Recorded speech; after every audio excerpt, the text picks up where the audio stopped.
Digital Bharat నిధులతో గ్రామాల్లో digital మౌలిక సేవలు అభివృద్ధి చేస్తామన్నారు telecommunications controller Vandana Gupta. Tele education, tele health వంటి సేవలకు కేంద్రం సబ్సిడీ అందిస్తుందని చెప్పారు. హైదరాబాద్ సైఫాబాద్ లో కేంద్ర సమాచార మంత్రిత్వ శాఖ ఆధ్వర్యంలో నిర్వహించిన సెంట్రల్ జోన్ రివ్యూలో పాల్గొన్నారు వందనా గుప్తా. డిజిటల్ భారత్ లో టెలికమ్యూనికేషన్ శాఖ కీలక పాత్ర పోషిస్తుందని చెప్పారు.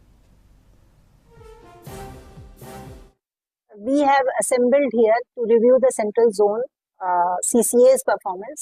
We are having 5 CCA offices, Controller of Communication Accounts offices in the central zone, Telangana, Andhra Pradesh, Odisha, Madhya Pradesh and Chhattisgarh.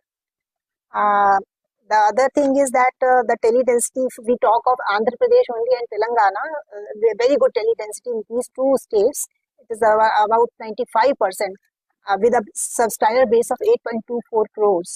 Still, whatever is left out, we are trying to cover it with the Gram Samriddhi program of Digital Bharat Nidhi, and there are other schemes also, which are very flagship schemes and very ambitious schemes of the Department of Telecommunications.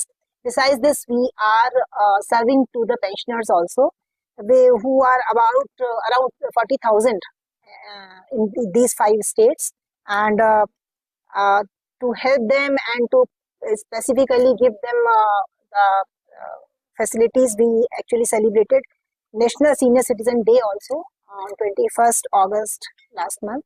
Being non-tax revenue also for the government of India, which is around 4,000 crores, out of which the Telangana and Andhra Pradesh circles alone, they are collecting around 1,700 crores of rupees. ఈరోజు మా అత్యున్నత అధికారి Shrimati Vandana Gupta, controller general of communication accounts, New Delhi నుంచి హైదరాబాద్ కి వచ్చారు. ఇది మా అదృష్టము, ఎందుకంటే సెంట్రల్ జోన్ రివ్యూ కాన్ఫరెన్స్ ఈ సంవత్సరం హైదరాబాద్ లో జరిగింది.